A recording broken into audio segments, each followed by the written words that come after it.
یہاں میں ایک بات کہہ رہا تھا دودھ کے حوالے سے، امام غزالی رحمۃ اللہ تعالیٰ نے ایک بڑی پیاری حکایت نقل کی ہے. کہتے کہ ایک شخص کے پاس گائے تھی جی. وہ اس کا دودھ نکالا کرتا تھا اور اس کے اندر پانی ملا کر بیچا کرتا تھا. اس کا ایک سمجھدار بیٹا بھی تھا.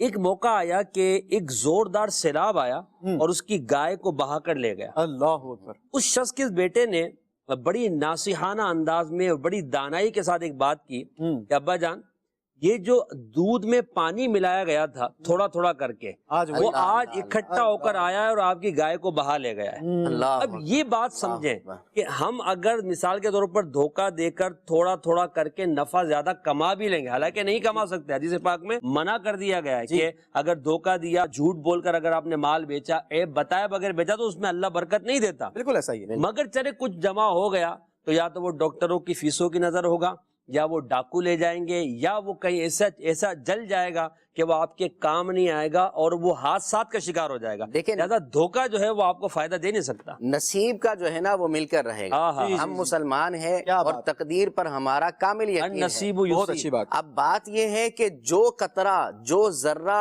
تقدیر میں ہماری لکھ دیا گیا ہے، ساری دنیا اس ذرے کو ہماری قسمت سے، ہمارے حصے سے نکال سکے پاسبل نہیں ہے، کیونکہ رب نے فیصلہ کر دیا. اور اگر جو ذرہ ہمارے جو ہے وہ تقدیر میں نہیں ہے، ساری دنیا اس پر جو ہے نا ایک ہو جائے کہ یہ ذرہ اسے دلانا ہے، وہ ذرہ نہیں دلا سکتے.